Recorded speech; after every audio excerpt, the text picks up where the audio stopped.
Vicky. Oh, yeah, hello everybody. We are live from the Oneida Nation, and I'm at my Aunt Vicky Cornelius's house, who will be demoing how to use, if anybody got one of the boxes locally, the corn flour is one of the components in there. So she'll introduce herself, and then we're going to go on to a cooking demo, and she has a lot of other information and stories about our indigenous food here from the Oneida Nation. Gagahuni ni Yungets, Wageskle Wagi, ni Wagitalora, Okale Uni Utaaga, ni Waguhunjoda. My name is Gagahuni, which means she makes a quilt or blanket.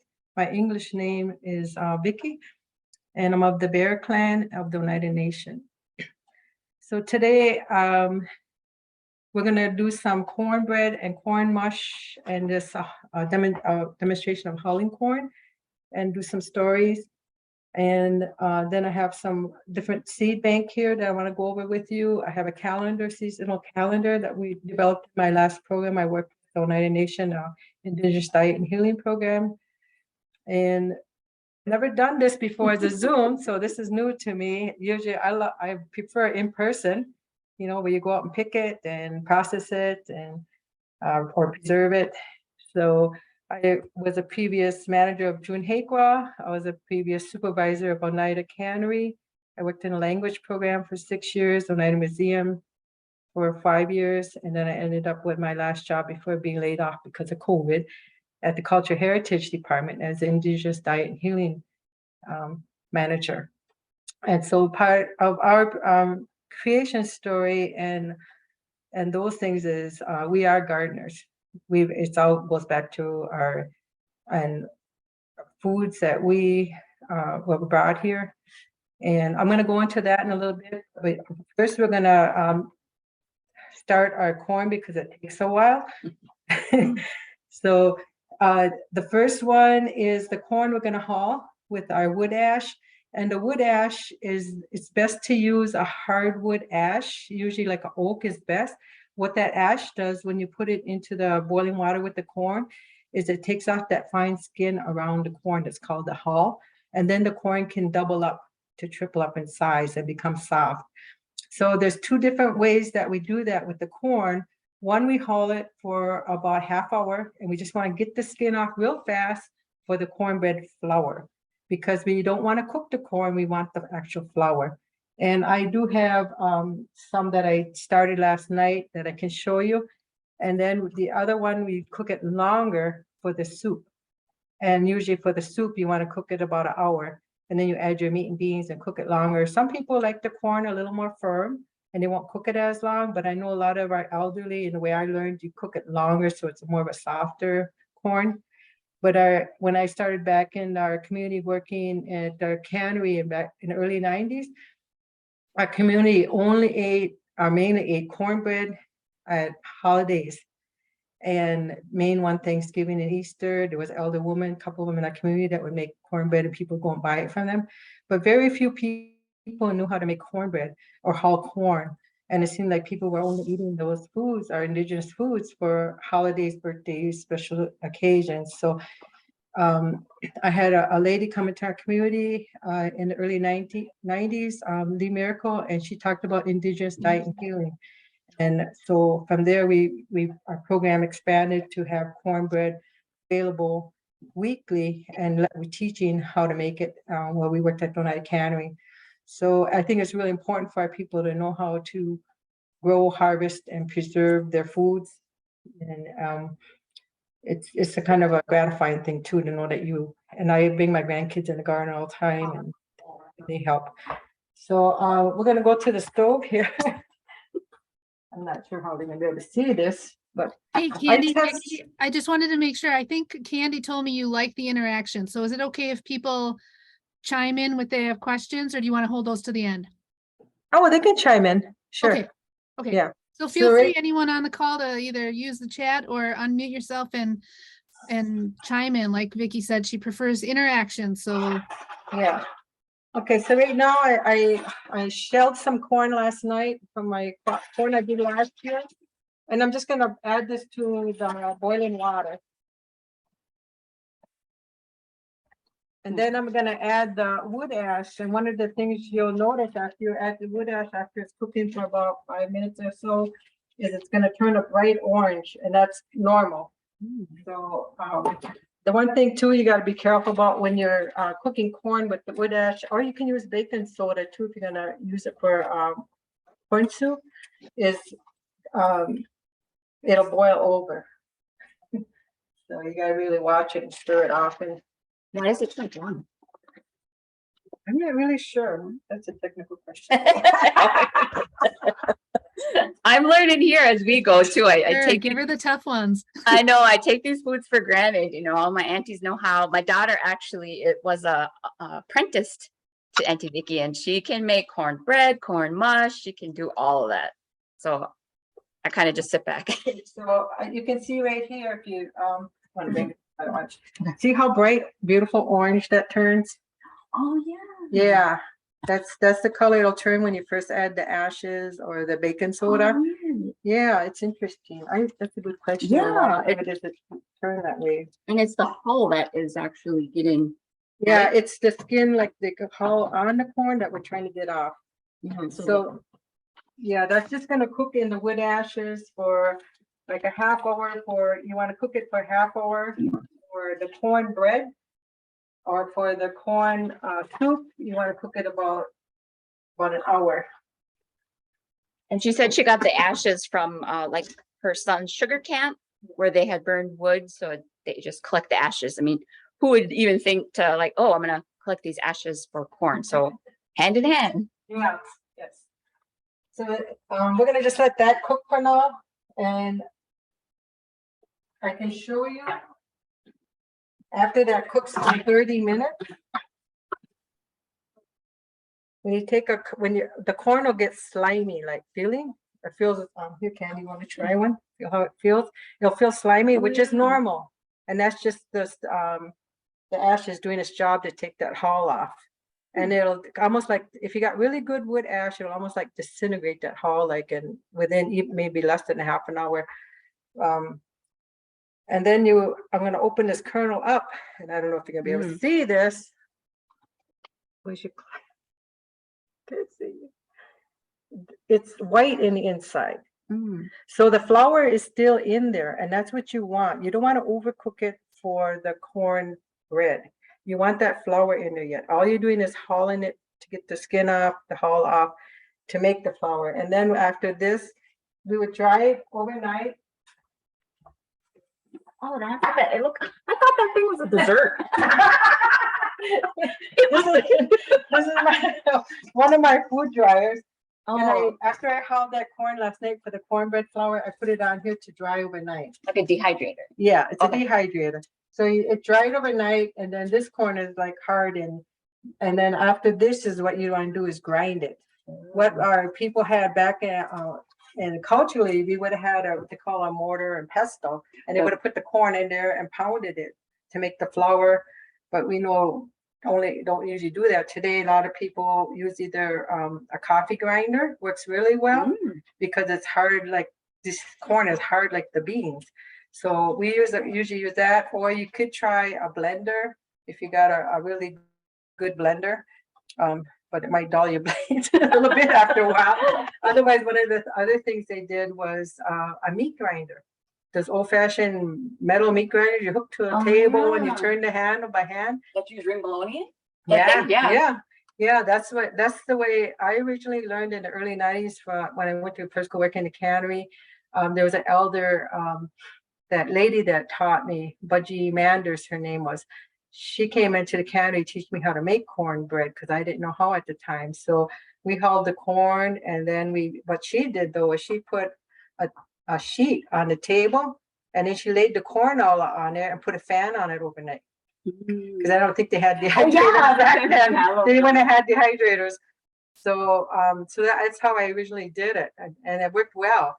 And then we grind it the next day, and then you'll have your flour. Well, today the cannery produces it's already made, the cornbread flour or the corn mush flour. Both of them they make, and the recipes and the nutritional value, everything's on the back of the bags.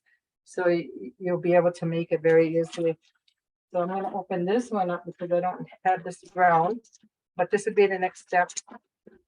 And so, what we're making today is strawberry cornbread. You can make, you can add blueberries, you can add any kind of berry that you want, but our traditional that most people eat in our community is the regular cornbread for holidays. It has beans. So I think they used to use kidney beans or black beans, you know, one of those that are a little more firmer, like pinto bean, I think might be a little too soft. They'll mush right in. So we're gonna mix this right now. So if you have your box and you wanna take out your cornbread flour and you have some boiling water on the stove, because your water needs to be boiling. If it isn't boiling, it'll just like be a slush.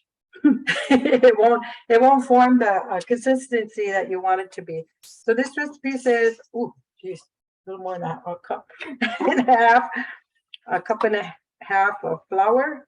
So we're gonna put that in our bowl. And then because I'm doing strawberry today, I'm gonna, instead of using all the cup and a half of water, I'm gonna add a little maple syrup. Let me grab my maple syrup. I had asked her one time, how do you make cornbread? She probably knows the recipe by heart. And then she's like, look on the back of the package. I was like, oh yeah.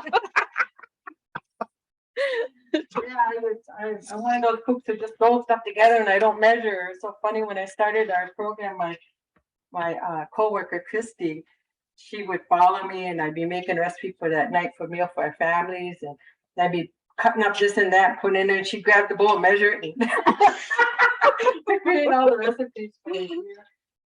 Yeah, so we had an awesome time in that.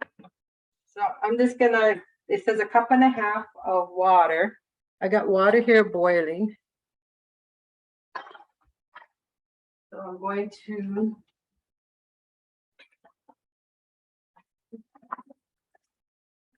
Sherry, zoom in, zoom out. It's good. No, it's been good. Yep. Okay. We could see the corn and everything as she was showing it. So Okay, yeah, here's the corn in the bowl. And then we're gonna add our boiling water, a cup and a half. But I'm gonna go just a little bit less than half, like maybe an eighth less, because I'm gonna substitute with some maple syrup. Get that full cup, just to add flavor.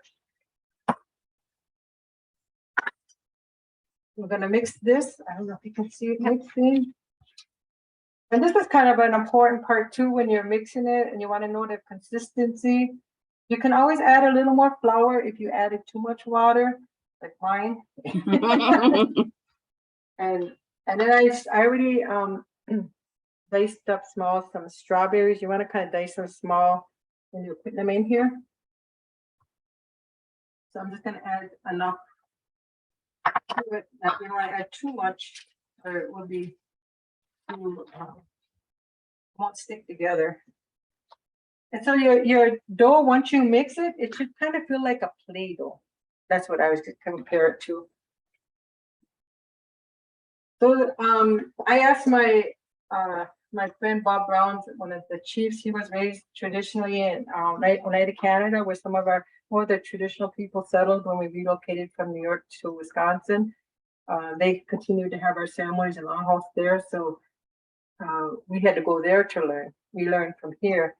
And so I asked them why do they put strawberries in when they have a wedding?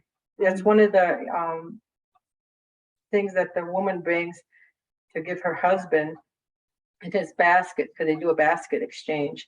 And I said, why of all the berries, why did they pick strawberry in there? He said, well, if you look at the strawberry, he says it's shaped like a heart. He said, and this is the two hearts coming together. So that was really cool to hear. And so see how it's kind of, it's like sticks to a spoon. It isn't like falling off. That's good. You want it to be thick like that.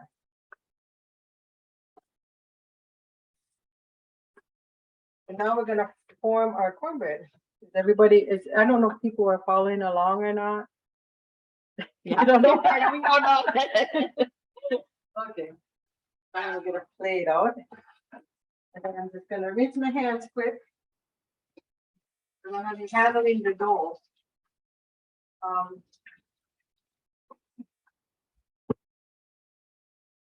we would normally make about 200 loaves about this big with the beans for Thanksgiving for our community. That's how much it grew. But now it's available every week in the at the Oneida One Stop in Oneida. You can go into the actual store and buy the cornbread. I think the corn mush flour. Yep. Cornbread flour also available there. So this will be a little bit hot, but because I got leather hands. So you might want to use gloves or let it. So see how it's gonna stick together. You don't need any flour or anything, huh? No, I don't add any flour at this point to it. If it, I did a little bit before because it wasn't quite. But it's like you form a ball is what I normally do, and make sure there's like no real cracks, and then press down. And so there's your little cornbread with the strawberries, and there you can see a few strawberries. And these, because I'm making them small, you only need to cook them for like 10, 15 minutes. And there are cornbread, what I always noticed, it'll kind of float to the top when it's done. So I was at the Great Lock, maybe before COVID hit that summer. Yeah. And I didn't go there to cook, but Here comes Vicky. Let's get her cooking. that's what happened. Yep. I made 150 of these one day for the lunch meal or the supper meal, one of the meals. So that was fun. It's like my daughter too. She's like, I don't know how Auntie Vicky does it. She does it without gloves. I need gloves. Like, oh, we got leather hands now. All those. Because the dough right now is hot that she's working with because it has that boiling water. Yeah, and it kind of cools off a little bit as you're working with it too. Reminds me of multi-meal consistency. It's really like seedy, almost like grainy. It does feel grainy. Yeah. Because of the flour isn't like it's not like a fine flour like white flour. It's more like a flour like cornmeal flour. Yeah. It's more that when your flour for your cornbread is. But like we're gonna do the corn mush next. And that one's it depends on how you like your corn mush with that one. Mm. Yeah. I like Uncle Randy's corn mush. He has berries, nuts, all kinds of stuff in there. Yeah, you can. I even know one guy that puts meat in his corn mush. Ben can. Yeah, he does. I never heard of that. Bacon. Yeah, bacon or salt pork. I think a lot of people like salt pork back in the day. Yeah.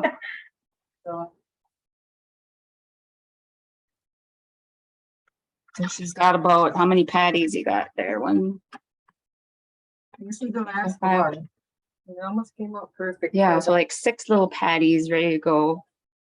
Did you say you usually make them bigger or you make it one large one? Yeah, a true cornbread is like. Well, if I was to make cornbread for my family to eat, I would make, or at the holidays, they make them bigger like that. There's one lady in the community used to, I know a lot of people used to buy from, that made them, they said she'd make them the size of a plate. Yeah, that's usually. Yeah. Think of a medium-sized round plate. That's usually the size of it. So it'd be like homemade bread that you would bring, and then we cut it. I don't want to describe it. It's a small circle. Then you cut it on the side.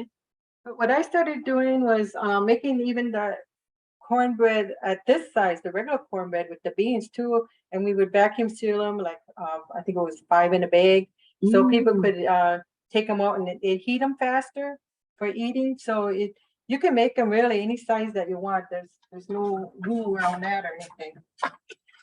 And I think in the boxes that our nursing moms got, there was corn, the flour to make the corn bread, so you can make it any way you want. And then there's also corn mush balls.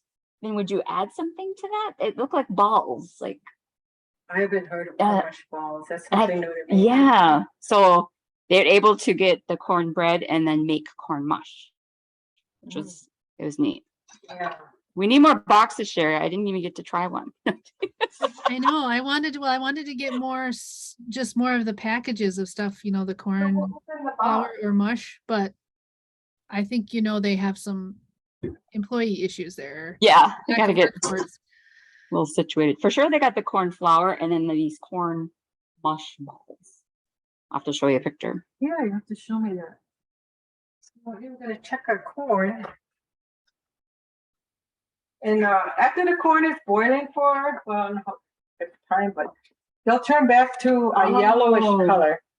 So See, that bright orange color is gone now. Huh. And after it's cooking, if you want to do the cornbread flour, then you would just take a kernel out of here and you want to check it like after it's cooking about 20 minutes. And you push on it to see if that hull is coming off. You just squeeze it between your fingers and you'll feel that getting slimy. Like I can feel it right now, it's kind of slimy. So that hull is coming off pretty good.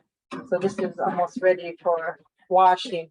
so there's different, you cook the corn 2 different ways, whether what you want. Yeah, Yeah. yeah. It's basically you start it the same. Yep. You're cooking the corn in the ashes. It's just the time. If you want for cornbread, you want to go probably no more than a half hour because you don't want to cook the inside of the corn. You want that flour. You want the flour. But for the soup, which I have back here, Oh. with your corn is corn I started last night. And you can see how much, woo, how big the kernels, can't tell from my net. Can you see it? Right here. Oh, how big the kernels got. They like double to triple in size. Oh yeah.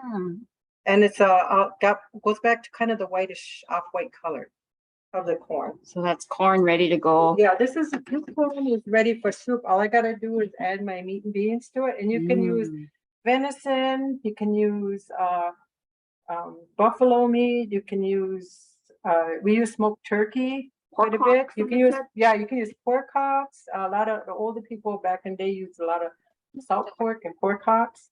Yep. That's the way they like it. So that one is ready. Yeah, my Jenna would be searching around for meat. She makes corn soup too, my daughter. She likes a certain meat and it was hard to find at one time. Maybe throughout COVID? Yeah.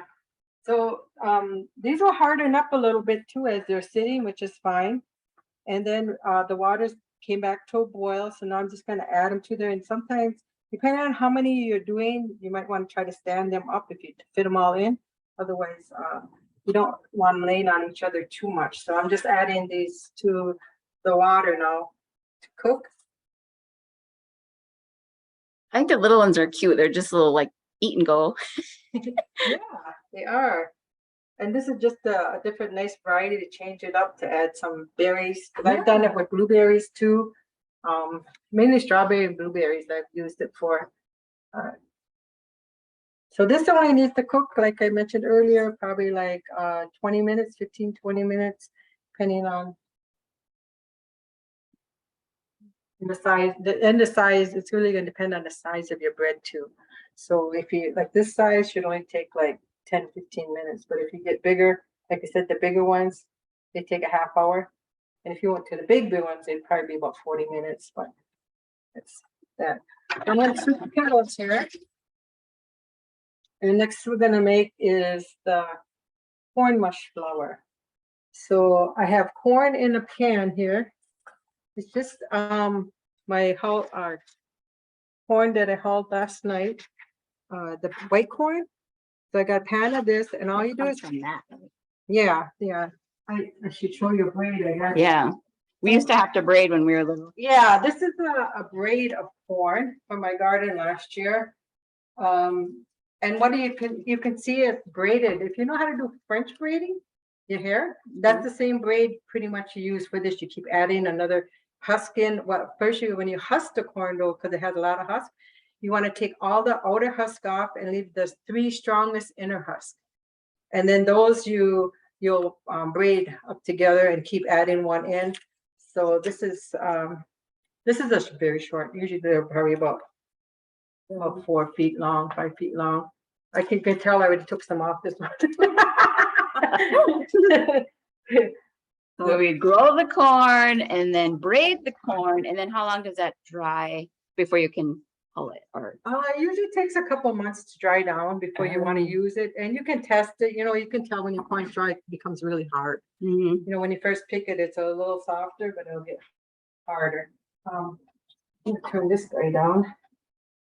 So for the corn mush, This you would just put in the oven for about 20-25 minutes, and just cook it. It's like baking it, the corn.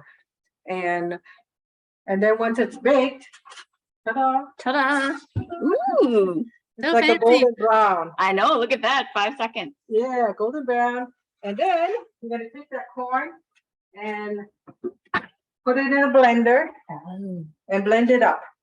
And some people like more finer, so they so gritty kind of. Mhm. Then some people like a little more meatier. So it's up to you how fine you grind your corn for the mush. It's not made a big difference. So I have some corn mush flour here that I just made this morning. And I'm gonna add this, then it's the same thing. You want your water boiling, kind of boiling here. So if you're going to cook corn, look at she's got 4 pans of water. My whisk. So for this one, I'm gonna add some maple syrup, about a half a cup to my water. This maple syrup is from my sons. They have a maple camp with my brothers every year. And so one of my sons, Laidaladi, for Mother's Day, he gave me a case of maple syrup. I was so happy. I was like, yay, homegrown. It's not the same as the store-bought. I know. So for this, you're gonna add your flour to the water. It's kind of like making Oatmeal? yeah, the oatmeal. I was gonna Yeah. say the oatmeal. That's not the quick one. The one that takes like 5 minutes. Yeah. Takes longer to cook. Multi-meal. You ever had that? Oh, No. No oatmeal. I don't. Yeah, my kids used to. How But much water then- was in the pan? I didn't catch that. I know you Oh. added some maple syrup, but how much did you start with? Or is this just see what looks good? I guess it's about 2 cups. Okay, And then I'm adding some of this. I'm sorry I didn't measure it out, but if you buy the package, it has the recipe on the back. oh, gotcha. I should have known Okay. that. You already Yeah. said that. I told you. Sorry. Yeah, so I just waiting for this to get back. And then when you put your cornbread in too, you don't want a hard boil. So mine's just starting to get back to a boil, so I'm gonna turn down the burner some. So we have cornbread, corn mush, and corn soup all on this, well, to be all on the stove. Yeah, so you just want it's just like a mild boil for the cornbread. You don't want a hard one, just a little bit in there. Oops, which burgers? Which? So in here, okay, I'll tell you how much there is. There is 2 cups in here, 2 cups of flour. We'll see how much I got left after I add it. Okay. You really got to whisk it good because it gets kind of clumpy when you add it to the water. And our corn mush, as an indigenous food, goes all the way back to our creation story. In our creation story, well, I have to do the first part first. I'm kind of in the middle of it, but when the mother has the twins, which we call the left-handed twin, the right-handed twin. The right-handed twin was going about the earth, creating different trees and rivers and plants and stuff, and he was going around to check the things he created, and he seen something moving a path up ahead of him, and he realized that was this being that he saw was sitting on a rock up ahead of him, and here it was what we call in our culture the hadui. And so the hadui was sitting there, and then he says, who created you? He said he's always been there, and he created himself. And so he said that he created this earth. And the right-handed twin, he says, no, I created this. And he said, well, let's have a contest and we'll see who has the most power. So he said, you go first. We'll see who can shake that or move that mountain over there. So he said, there's some Guaidiso, the left hand becomes some Guaidiso. He said, you go first, Hadui.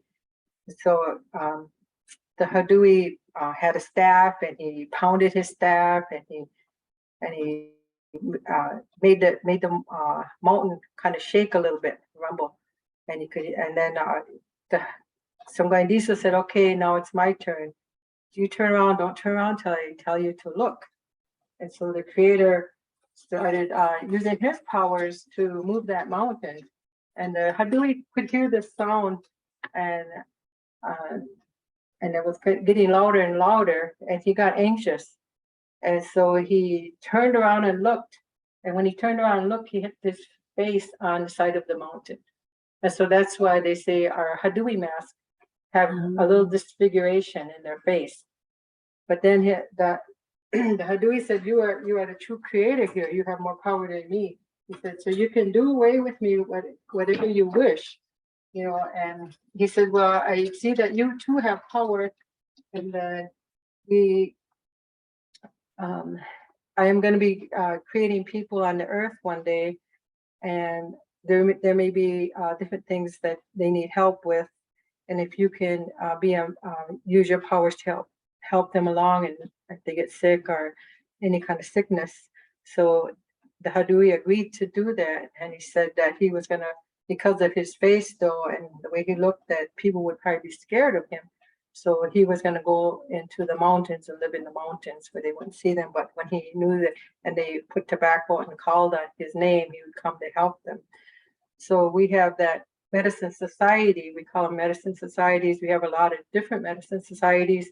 And that's one of the ones that we have today, that you get what we have, you might have called them readers or fortune tellers. And if there's something wrong with you, like my third son, Lottie, when he was young, he was only about 5, and he started limping around, and you look on his foot and they couldn't find nothing wrong, but he kept limping. Took him to the doctor, they couldn't find nothing wrong with him.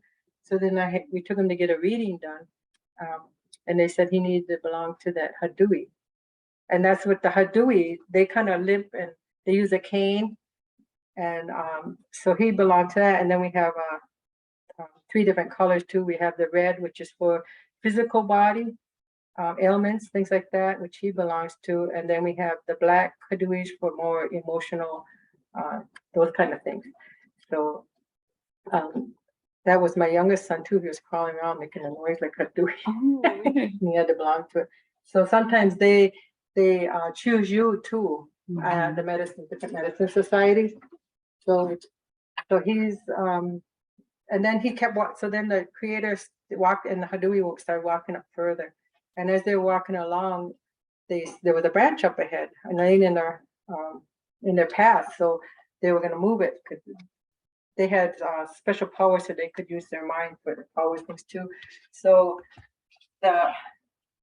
they looked at each other. The branch moved, and they thought each other moved it, and they said no, they didn't. And then here it was what we call the Sajijis.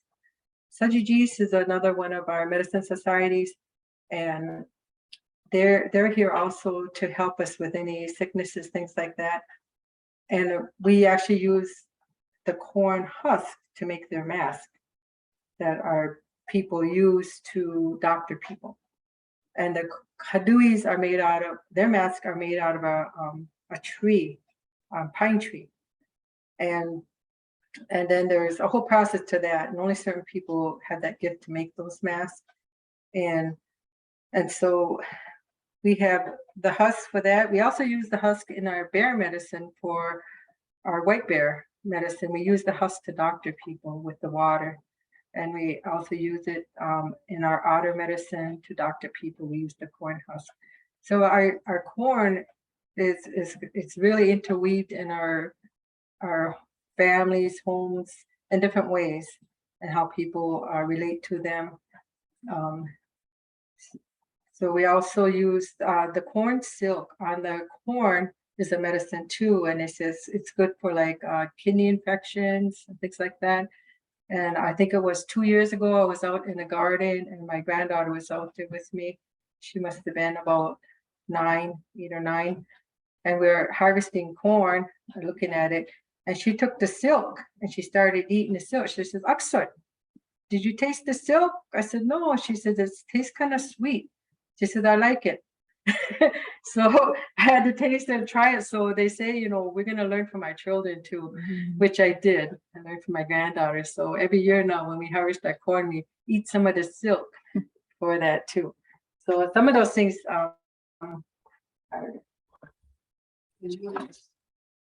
we also use the corn for our corn husk dolls. And then there's the story with the corn husk dolls too, and how Yeah. it's a short story. I'll do short versions of my stories. There was a young woman who was very beautiful, and a young woman, and she kept going to the pond and looking at herself, and they made the dolls to entertain the children. And so this one doll, she would just kept admiring herself, and so she didn't want to play with the children or anything like that. She became very vain. And so they said the creator seen this, and Wendiso, and he said that wasn't the reason that they made the dolls, and she's gone off her path.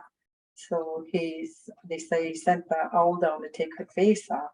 So we shouldn't be vain. I guess the moral of the story. But none of our corn husk dolls, we don't put faces on them. So even today, we still don't. So I'm just going to show you quick here. The corn mush is ready. You can see it's kind of thick. So when it gets kind of thick like that, Yeah. it's ready. And then I got some blueberries, raspberries, and blackberry mix that I bought. And I'm going to just add that to this also, into the berries today. Or one other thing I forgot to mention is for our hadouis, corn mush is one of the foods we feed them. Whenever someone puts their medicine through, we make corn mush to feed that mass. And with the hadui, the sajijis, we use the cornbread. I make small cornbreads to feed them. We evolved away from that because of the transition, everything moving out here and losing of some of our ceremonies, that people started making fry bread. Yeah. And I was like, this don't make any sense. Why would you feed a medicine fry bread? And it just kind of came to me, what would they have eaten? Well, cornbread. So I started making cornbread, and a lot more people in our community are starting to switch over to cornbread to feed their. Because fry bread is not traditional food. Yes. Yeah, for sure. These Oh, yeah. cornbreads are almost done too. They kind of float up to the top when they're done. Yeah, they're lighter. Like when you first put them in, they just sit there. See, now they're kind of easy to move. Oh yeah, kind of like dumplings. Yeah. Now they're just that on. So the cornbread's ready, almost rising. Medium boil, and ooh, the mush looks good. Yeah, so these are ready to come out. So here's Oh, the little cornbread all done. It's a little hot, but you can see the strawberries in there. people slice it and eat it with butter, maple syrup, Yeah. just So, as is. yeah, so when I do the berries, because I add maple syrup to it, there's nothing else you need, really. Or you could add some strawberries on top, some fresh strawberries, like a little strawberry thing. But if you like our regular cornbread with just the beans added, a lot of people will slice that and add butter to it. Or Yeah, some people like hot. I like mine cold. and then the other thing too is I started doing it. We don't. It's like okay, you eat pizza every week. Why don't you eat corn every week?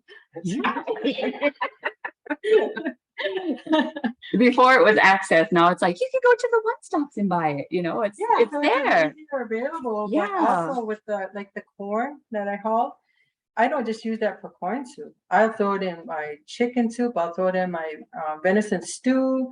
I'll make the green pasoli with it. Because you start to crave it after you eat it for a while like that. It's like Yeah, you really you crave do. it. Like my granddaughters too. Is I'm hungry for corn soup, and when they come over and they spend the night, what do you want for breakfast? I want corn mush. And I'm like, okay. we'll have corn mush. Yeah. I so- seen chicken chili with corn. Like Mhm. almost any soup, Yeah, we're adding corn to it. Yep, I add corn to most of all my soups now.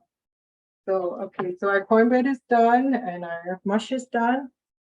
And this is the corn still cooking here. Yeah, That's with how you started all of this. yeah. So the other thing is we have corn washing baskets that are especially made for washing our corn because of the weave. So, this is a basket that I bought from a guy when I was up at the Great Law up in Mohawk Territory.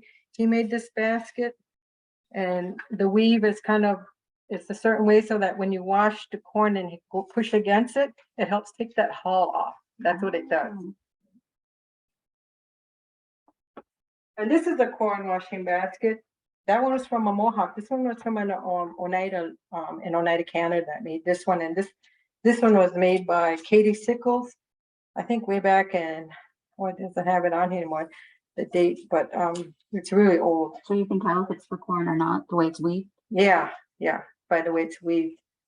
So that's what you would do next. With this corn is we would take it to the sink and I'll put some cold water in here. Well, you did this really for real all last night. Right? Yes. Yeah, so we're gonna take I just want to mention also these wood ashes. What I do with my wood ashes is I'll usually take this outside and run it through and so their ashes actually go into a 5-gallon bucket. And then I keep those for my garden. I usually start my plants in the house in the springtime. And then I would water them with that wood ash water, and they were just beautiful. They love that wood ash water. And in the garden, when I pull up all my husk in the fall time after I harvest my corn, I make piles of this corn stalks and I burn it. And when you go out to my garden, you can tell where the piles are. Everything's more lush, more green. So yeah. So it's good to put it back into your garden. Full circle. Yep. Yep. Pick it and strain it. So this, I'm just gonna dump it in here. So it's going right in. Going right into the basket.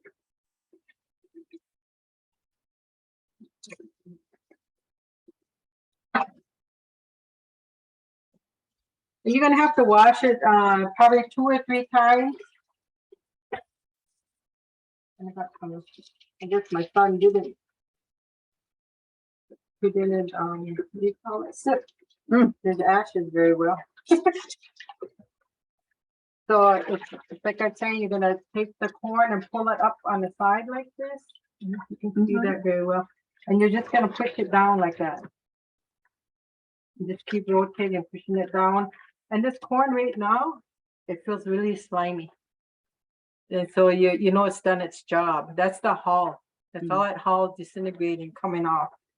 So you just, so now you're just gonna wash it and She like plugged the sink so you have the continue to have the ash water in there. yeah, because I'm doing it in here, so but I'm gonna otherwise you just keep Changing it out. changing your water. Yeah, just keep adding your water and rubbing it. You see that? Yeah.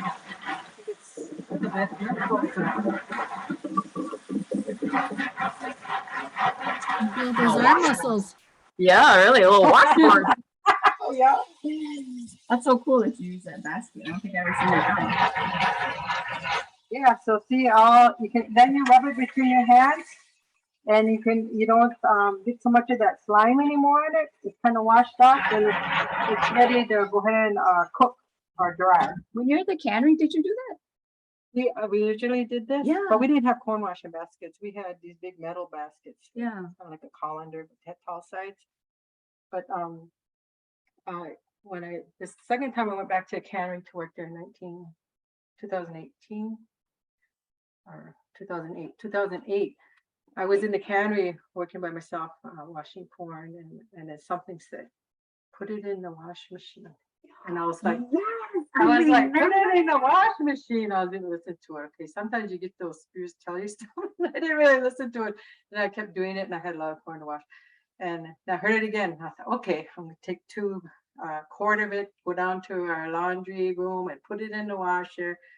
So I did it, turned it on, and went back, checked later. It was so nice. Because you have to know that when we haul corn at the Oneida Cannery, because we're feeding our community, and especially before holidays, there's a big demand for it. We're doing anywhere for 200 pounds of corn for Thanksgiving, having to wash and haul. And then just for the weekly stuff, we're doing, and then making D-high for our community. So we're doing like almost 80 pounds a day. And then what is that little 2 or bunch 3 right there? times a day. This is all crepes. Like This is about a quart. So you would need 100 times more of that. So I remember when we were younger, my dad would, I'll bring the produce to Auntie Vicky's cannery, and I do remember that washing machine there. Yeah, people always get a kick out of that. The food process in place. I'm like, what's with this washer? And you're like, oh, Yeah, I had to go through, at the time, Jen Falk was the head of the environmental food safety.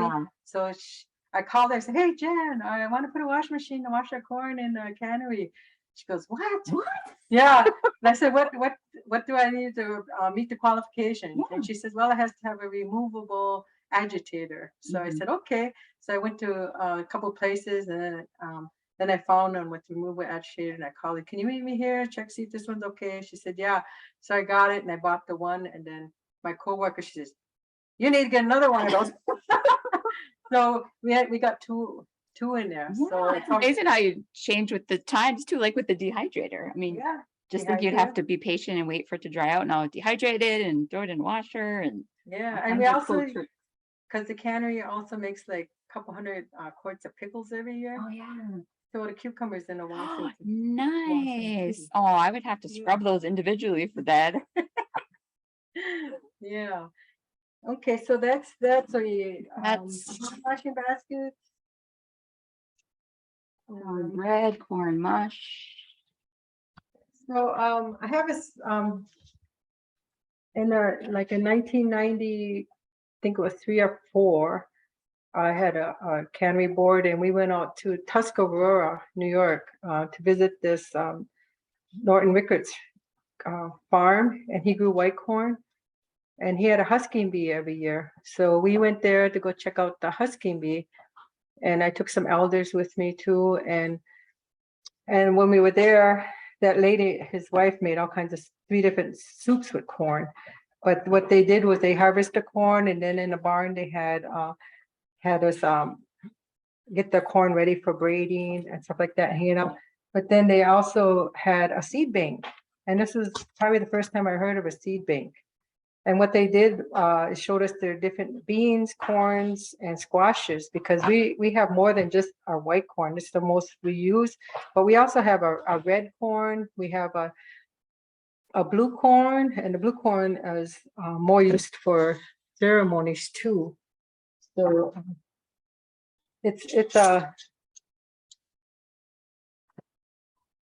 it's almost a navy blue color. Get up here so you can see.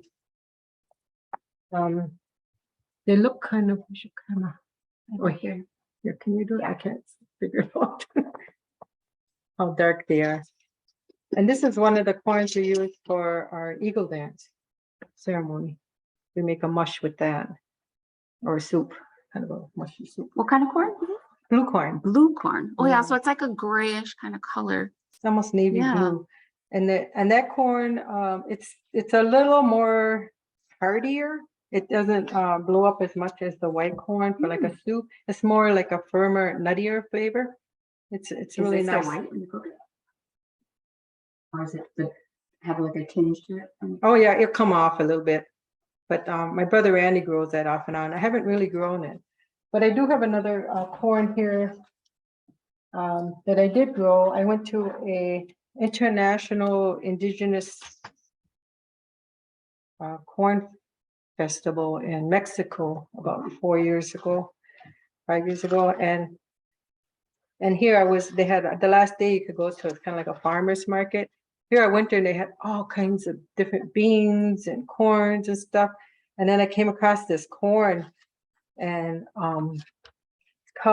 they call it the grandfather corn, but I call it the grandmother corn because in our creation story, when the sky woman and fell from the sky, she was pregnant. And when she had her twins, the left and right-handed twin, she died during birth. So they said they went to bury their mother, and after they buried her, or it was her daughter? I'm sorry, she had a daughter, and the daughter became pregnant. So there was Sky Woman and her daughter. She had a daughter when she came to the earth, and when the Sky Woman came to the earth, they had special powers because they're from the sky world. And she asked if there was she fainted as she was coming down, and she asked, these birds caught her and they brought her down. And while they were bringing her down, the water animals were looking for a place to put her. And so the turtle came to the surface and said they could put her on his back or her back. So they did. And when she came to, she started doing like a woman's dance shuffle, and as she danced around and around, the earth grew and grew on the back of the turtle. And that's why we call her Turtle Island, or Yunki Nola Hunjagi, our mother. In our language, we call her.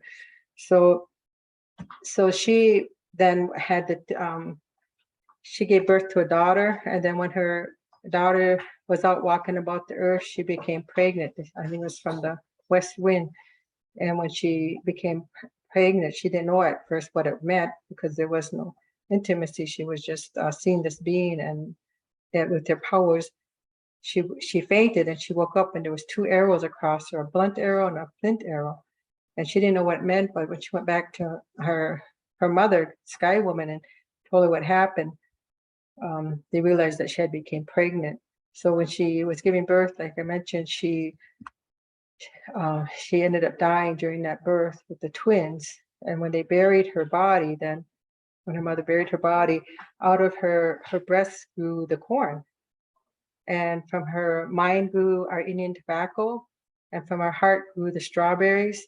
From her fingers grew the different beans. From her stomach grew different squashes. And they say from her toes grew the potatoes, wild potatoes. And so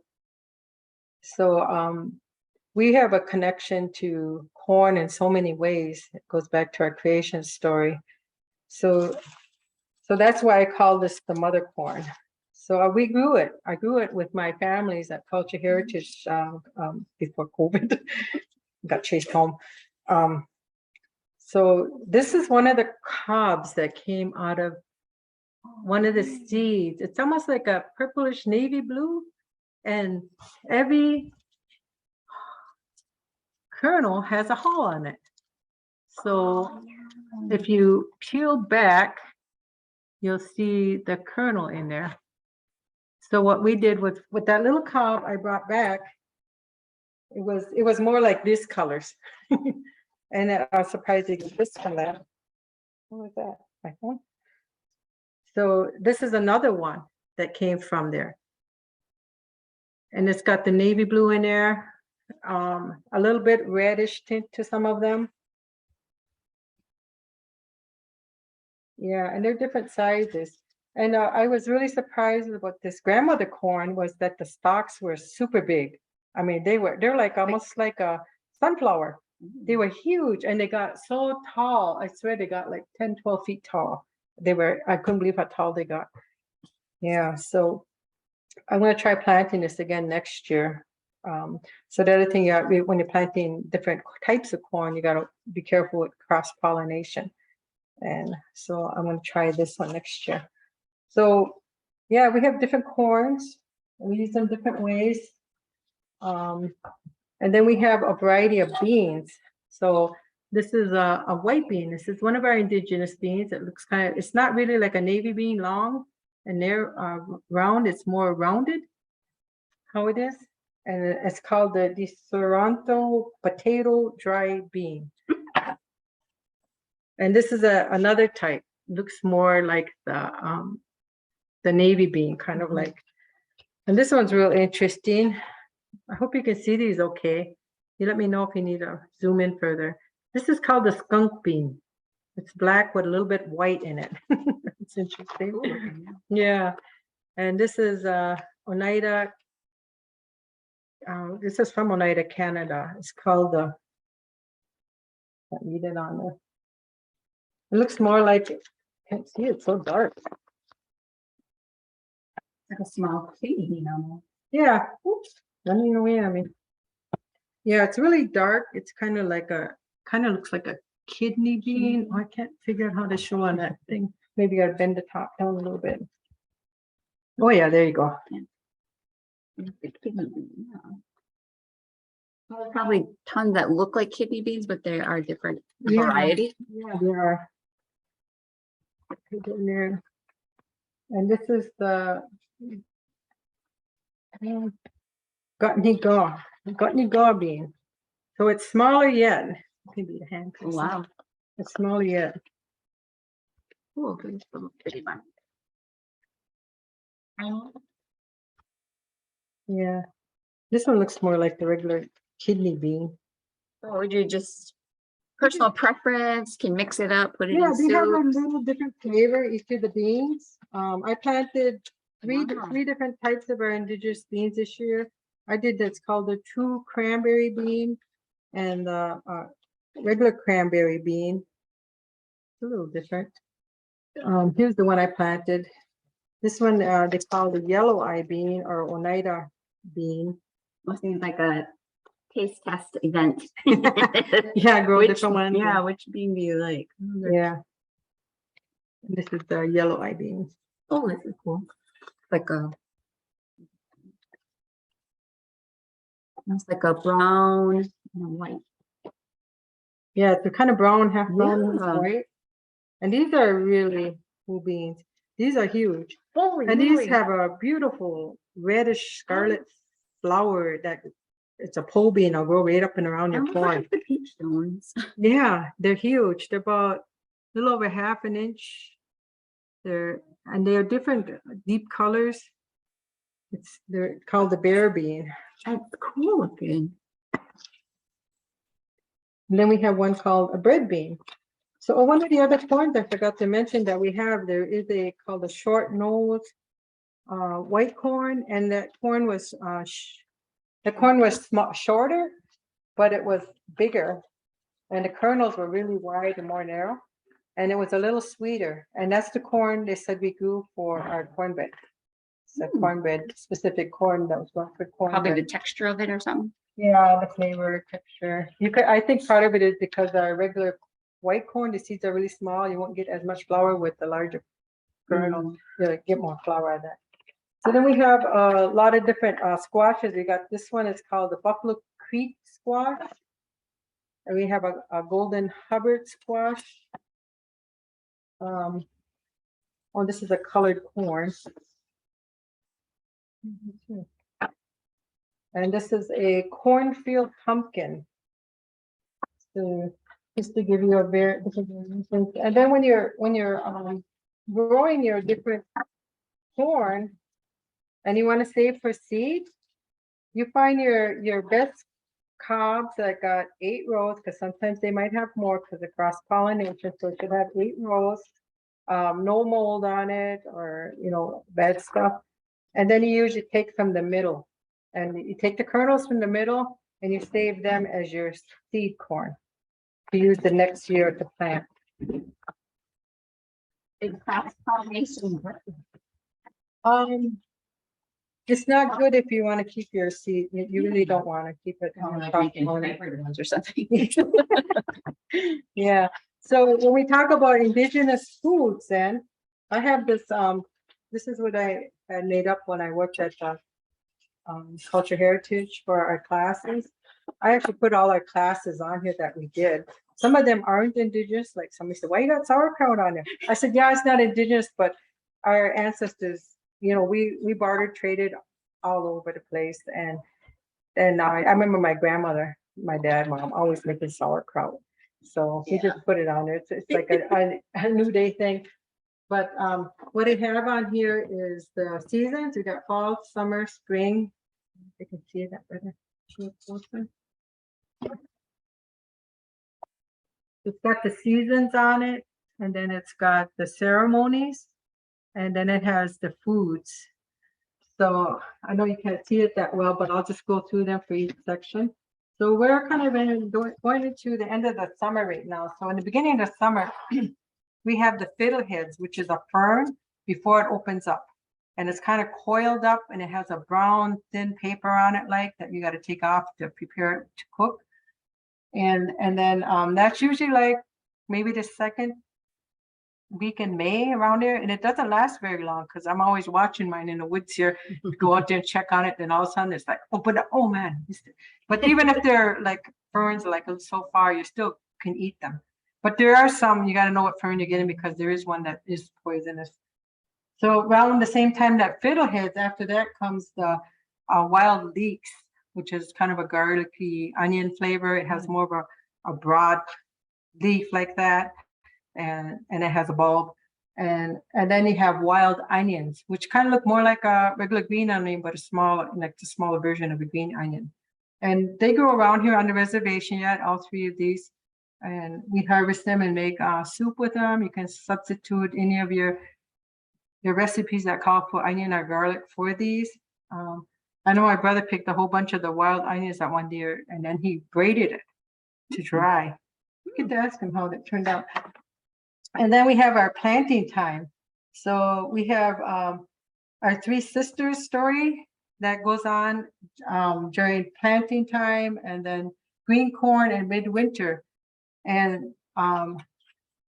when you do in our history, after European contact, there was the introduction of alcohol.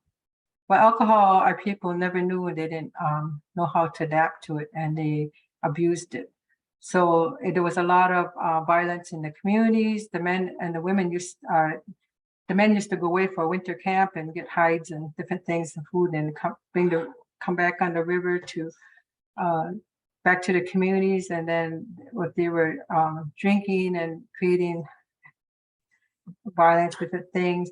And so one of these men that was participating in this was a chief, and he thought he was going to die. He was getting really sick. And so when they thought he passed away, and his son sent out to his other family that he was passing. So they came in and they checked him and see he's barely breathing. But then he didn't pass. He came back to reality, and he said he was away, that he was laying there, and he was so sick he couldn't even get out of bed, but there was a smoke hole and he could see through there, and he'd see the stars, and he'd say, oh, I wonder who created the stars. And the sun would come and he'd say, oh, I wonder who created that sun. And he'd hear the thunders come, or and winds and things, and he'd start thinking about all the creation and who created this and all stuff. So they say that the creator heard him, and he sent messengers down to see what it is he needed. So two of the messengers came, and when they came, they told him to come with him. So he got up, and he couldn't walk or anything, but he got up, and I guess he fell to the ground, but his son picked him back up and put him in bed, and then they waited again outside for him to pass. Which he was on the spiritual journey, and what it was they showed him how our people had gotten off their path, and weren't taking care of each other anymore. They were drinking. That's not the way we are. That was a medicine, they say, for the white people, because they worked so hard. It was just intentionally, it was mainly for them to help relax them at night, but it became abused. And then they said, you cannot drink no more. And then they said, we have things to show you that you need to get your people back on the right path. He said, it's called a gully wheel ceremony. They go through, it's like a 5-day ceremony, and each day they talk about his messages that he was given about how we are to be. Like he talks about abuse in there, that you were given that strength and born with that gift to help your people, to lift heavy things, not to abuse each other. You're when somebody comes to your home, if you're eating, you feed them too. You don't go hide your food. You know, yeah. If you plant your garden, you can't be going in there while you're out using alcohol or anything because that burns the plants. You're not supposed to hold a baby while you're having alcohol because that they can breathe that in and smell that off from you. It's not good for them.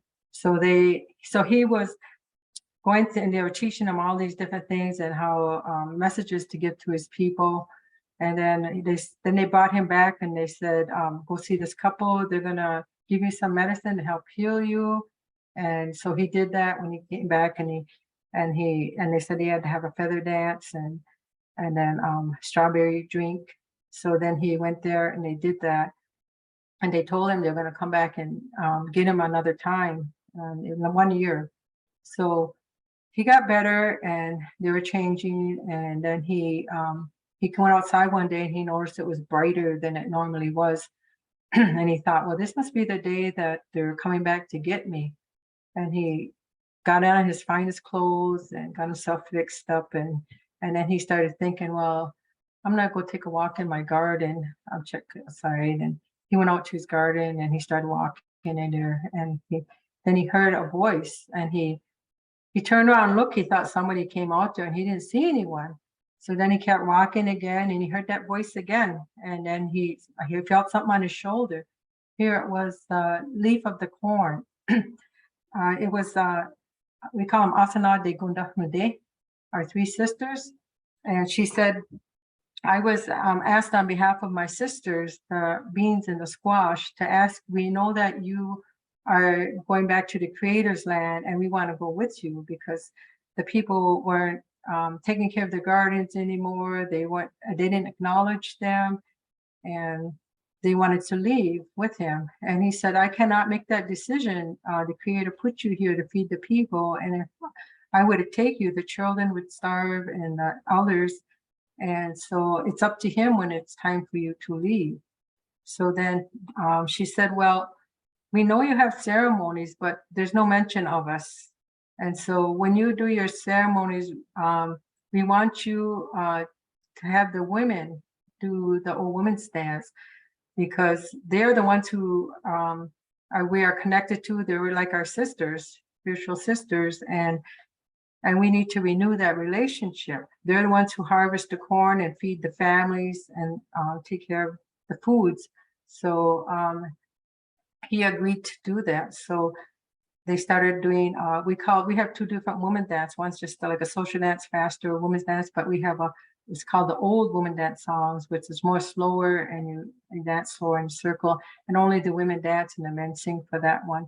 So during our harvest ceremony, that's one of the dances and the stories that are retold to remind us of the women of the relationship to the corn and how we need to take care of our gardens and our foods. And then at harvest, we also have called the green corn ceremony, and that's when our white corn is at the milky stage. It's like when a sweet corn stage, when you bite it and it's juicy yet, and all that starch flies out.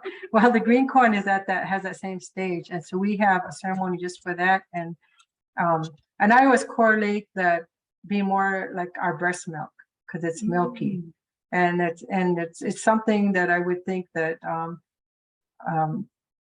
would help our young women to find those connections with how we as women, what we eat, and we're feeding our babies, especially when we're pregnant. And so, and even after they're born, we are responsible for what they eat. And so we need to be really mindful of what are we feeding our children. And that's ultimately going to be their health and as they grow. But the other time at midwinter, they also retell the same story on one of the days, because midwinter is like a 4-day ceremony. So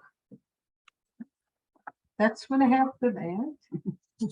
That's really nice, this poster, if you see it up close. Yeah. Because if you're not familiar with the foods, it goes based on, because I'm always asking, she taught me how to look for ginger, but it's a certain time that you look for it. So based on, and I know most other nations go based on seasons also. and indigenous foods and medicines. Yeah. So that's a really nice, we call it like index or something, table of contents. Yeah, so one of the workshops we did at our families is we did dried strawberries when the strawberries were in season, and then we vacuum sealed them to keep them, and then we did a trail mix. We made our own trail mix, and we put the dried strawberries in there because we have an orchard here, apple orchard. So we dried apples in one of the workshops, and we ended up buying the dried blueberries. We don't have blueberries in this area, and then we took made maple nuts, and we take walnuts and you cook them with the maple syrup down to they harden.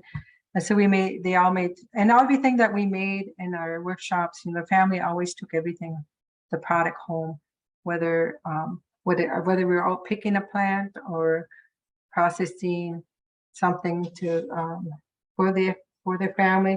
One of the other ones we did was the elderberry. We did my coworker Christy at the time. She used to make an elderberry, kind of like a cough syrup, but also she said it was more to raise your antioxidants to prevention. So we made that with our families too. And we had a guy come in and talk about his beekeeping at the same time because we actually use honey in the elderberry cough syrup. And then when you look at the indigenous foods, one of the things that I know I was raised picking was wild raspberries, wild strawberries. We have a strawberry ceremony, and when the children, they sit out in the field and they see the first bright wild strawberry, they're to tell one of our faith keepers who decide when the ceremonies are going to happen, and then they'll pick a date for that. But that again, that strawberry goes all back to our creation story coming from her heart. And so we do that ceremony. So one of the other workshops we do with our families is a strawberry jam, and then we do we learned how to do wild rice. They found that there's some old wild rice stands here I just heard it a couple of years ago over from the Bay. And then our environmental department worked with one of the Ojibwe tribes and brought seed here. And our the high school, Oneida High School students, they went out and seeded that wild rice in 2 different areas on the res. And so we bought a guy, Roger Labine, I think his name was, he's up by Michigan. He had a workshop on wild rice, and he taught us how to make the poles, how to make the sticks, and harvest the rice and roast the rice and things like that, the whole thing. So me and Christy and one of the community members, we went to his workshop, and then the following year we brought him to our community to teach how to make all those things. They sell really good wild rice at the market too. Where's that from? At the market, I'm not sure where they get it from. So if you buy the corn flour and everything at the Oneida market, not market, but at the one stops, they also sell some really good wild rice. And once you try that, you can't go back to store bought. This is like done in 20 minutes, and it's so tender and so nice, and it's delicious. Yeah, one of the other things that our environmental department started growing was sweetgrass. They planted sweetgrass in our community.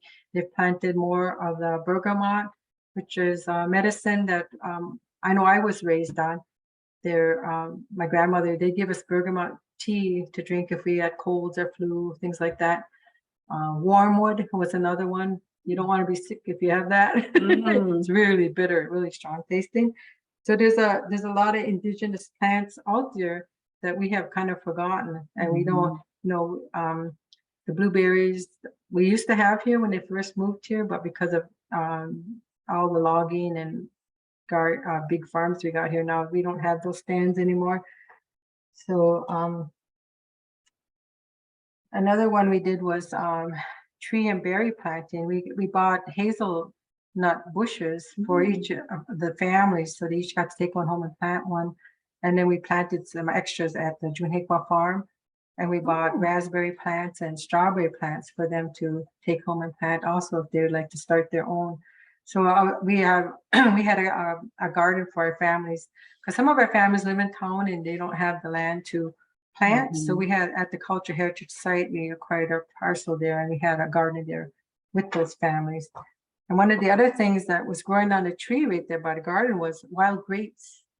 And they're kind of bitter. They say to wait later in the season so they sweeten up a little bit, but This is some wild grape jelly that I made last year.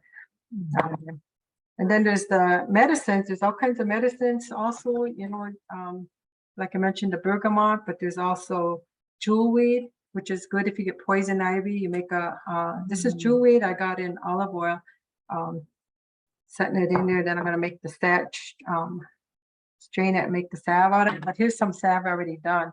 It's jewelweed, plantain in here, and some vitamin E. And I had a young lady, Sarah, that stopped by yesterday, and her boy had one of her nephews she raises has a skin problem. And I gave her one before, but she was out, so I gave her 2 more to take home for his skin problem. Yeah. So. Otherwise, they say put some breast milk on it. My clients are like, Candy's always known for that. Put some breast milk on it. Yeah. Yeah. So we also have our own Indian tobacco that we grow and harvest, and we don't really smoke it, only for a few of our medicine societies we do. Otherwise we burn it and to pray or to put out. And as most of you probably know, when you pick a plant, and you should always offer your tobacco. We go up to Flammable also half the summer fishing. I always put my tobacco in the water, and my boys do, and have a little feast for the water there that keep us safe. And then we have maple camp. We had maple camp with our families, so we acquired a woods where they went out and learned to tap trees, and we did a tobacco burning the first day, and they collected the sap, and then we boiled it down, and we made the syrup, and then the families got to divide up and take the syrup home. So we did a few canning workshops. We did a V8 tomato juice, and we did applesauce, and we did the strawberry jam, and then we had our conservation department. They had a program where they teach you how to hunt. So we asked the families who wanted to go wild turkey hunting or duck hunting, and so they set that up and signed up for it, and then conservation took those families out to do that. That's a great thing. A lot of people in our community, like, they don't have a grandpa or uncle to help them, and they just, some of those skills that would be so beneficial, they don't even know where to go or how to start. So yeah, her program helps so many families just start from, and learn many different ways to, like I said, hunt, fish, and gather, cook, and then preserve almost every season. Yeah, we did ice fishing with our families too, and then we set up a fryer out there when they caught the fish, showed them how to clean it, and we fried it right up, and they got to eat it. They're like, Vicky's out on the lake over there. She's got a tent set up. They would catch a fish, and then she would put him in a tent with her son. Her son would teach him how to scale it and fillet it, and then the next tent you'd be frying it up and eating it. I'm like, man, I want to go. Yeah, we did a salve making workshop. We asked, we got a hunting permit from our conservation and asked the guy to volunteer to hunt for our families. And then with that deer meat, we made jerky. And then we took some of the meat to Maple Woods and had it processed into hamburger and bacon and summer sausage. And then we split that up in the families also. So they also have a program too to teach you how to hunt. And they got a hunter safety class you have to take to hunt. The conservation department. Oh, okay. Yeah. So I think I covered most of the stuff on here. So you can see how this can be adapted to any tribe. You're just learning about your indigenous foods, your medicines. Everybody goes in seasons. And like she said, I think it's so important that what we feed ourselves during pregnancy and what we feed our babies should go back to our indigenous diet. So it's really important. I really love this, how the corn and the stories about how it's like, relates back to women and breast milk and that we don't even think about. And if strawberries being medicine, you see our t-shirt design, she had put strawberries on there. Yeah, and then my elder friend Carol, I learned so much from her too. She picks wild raspberry leaves and she makes tea. It's the best tea ever. I would never thought of doing that, but she does. And they say you can do it with the strawberry leaves too, or blackberry leaves, not just the berries. Then you're eating actually making tea for the leaves too. And then I have to laugh because my dad one time, I said, well, what you guys eat when you were growing up? I know they were kind of like farmers and stuff, and they just want to know. And he goes, Oh, my mom used to go out to the field, pick all kinds of weeds and cook them up for us.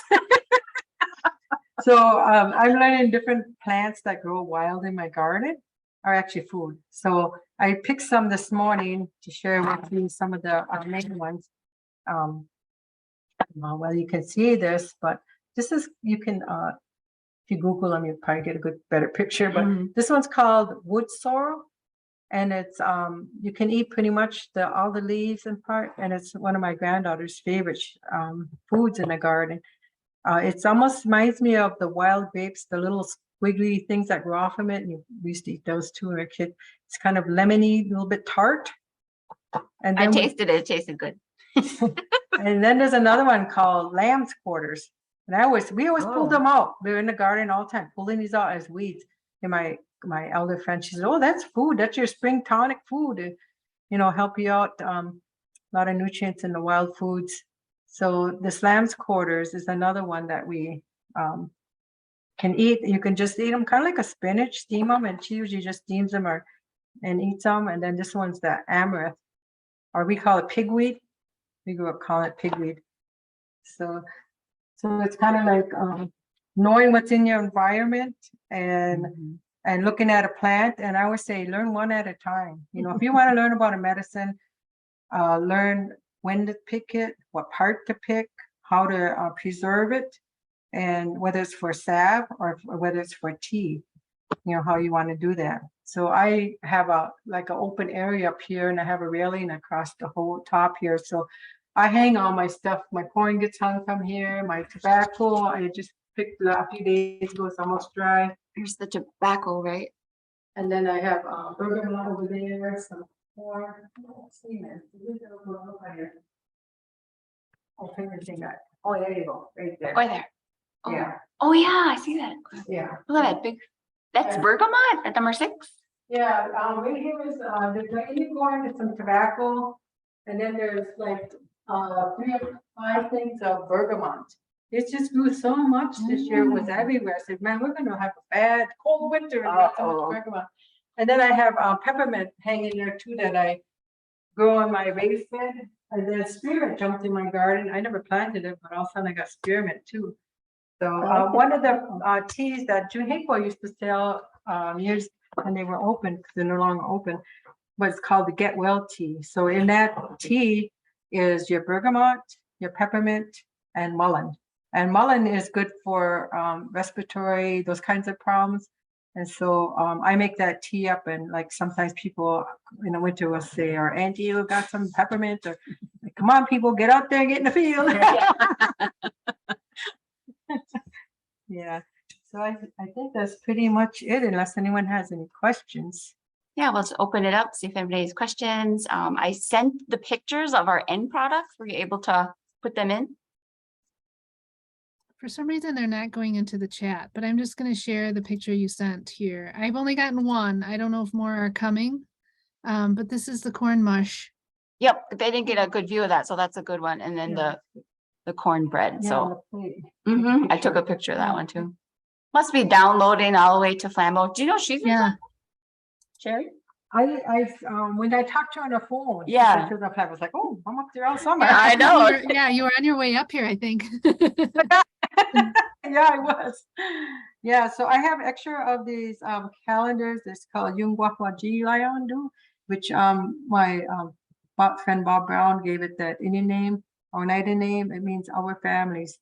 And when he says, doesn't mean just physical families, it means all of creation, our families, because we're all connected. So that was the name of the program. But I have extra of these. If you can let Candy know how many she needs, if we have enough, I can give her. Yeah, like maybe 1 per site or something like that, like to be, or just email Sherry if you want one, and then you can let me know. Is there a question that came up there? It looks like she just wanted to know if we recorded it, and yes, we did. Yes. Everything else has just been amazing. Like, thank you for the information and the knowledge and sharing the knowledge. Yeah, and I love that you made the connection both to the creation story, but then I think you and Candy both emphasized the importance of healthy foods and, you know, that moms are taking care of their babies and kind of setting up the future with what they're eating. So just amazing, amazing information today. Any other questions? I'm just seeing requests for calendars are coming through. So we'll keep track of that and get you everyone one of those. Okay. So All right. Thank you. if no other questions, again, thank you so much, Vicki. This was so much great information. We will share this again, Candy. I'll get you the recording as well, but wow, just a lot of great information, and I'd love to see the pictures of the finished products. And I'm so jealous that Candy is there and gets to eat them. I might not go back. I'm gonna eat all day. You have got lunch, dinner. Yeah. So with that, and thank you both. Oh, go ahead. I just want to mention, I think it's so important, and I've always pushed this for years, even when I was in academy to high school, was it in the same building, to teach our young people how to cook. They should know how to cook these indigenous foods, because especially because they're going to be raising their children someday. And so I teach even my grandsons, they're 20 and 22, my older one anyway. I taught him how to make corn soup, and he made corn soup from scratch. And he made it, invited his uncle over and years ago. And so I think my granddaughters, they know how to make this corn soup, corn mush. And they're right now they're 10 and 11 and 13, but they've learned a few years ago too. And they work in the garden. It's really important to get our kids in the garden, our children in the garden, because that's what it is. I love being in my garden. You have to not look at it as work, but you need to work on that relationship to the foods. And then it becomes a joy to go out there and see what's growing and how it's growing. And children love that. I know one year I was digging potatoes up and I had my grandsons come over and help me. And they were like it was a scavenger hunt. They were just down on their hands and knees digging in there. I tip it up over and they're digging in there like that. And I was like, oh, that's so funny. But those are like stories. We were saying that like we talk, and my dad is My brother. her brother. So he does all the same things. He does his own maple syrup. He hunt, fish, and gathers. We were raised to, you know, in the garden, and then take to Auntie Vicki, and then we put it in, you know, preserve everything. So I was really fortunate, and I know a lot of people are not, but it's always the stories behind it. Remember when we went to pick the berries? Remember, you know, and it gives more value to your food. And then people sitting down at the table, we always had to sit down at the table. We can't eat and go or eat in front of the TV. It was always you sit down. Social change. Yeah, I think the thing that caught me too right away with the wood ash is that something that was in our teachings is you don't waste anything. Like you use every part of what you have available. So it's really intriguing to know about the, you know, that the wood ash was from the maple syruping process. So it's really cool to see all then that. She put it back in her garden, and that whole process started over. Yes. Yeah. So very cool. Well, thank you for having us. Yes, thank you guys. You guys put in a lot of work on this. We really appreciate it. And we will be sharing this. I'll put up the pictures too you send, Candy, and then that way people can see the finished product and drool a little bit. So, but yes, thank you again, Vicki. We are so excited you were able to do this. And I think the demonstration part went great. We were able to see everything and hear everything. So that was really, yeah. She's not technology orientated. I'm like, and I'm coming over. I'm not.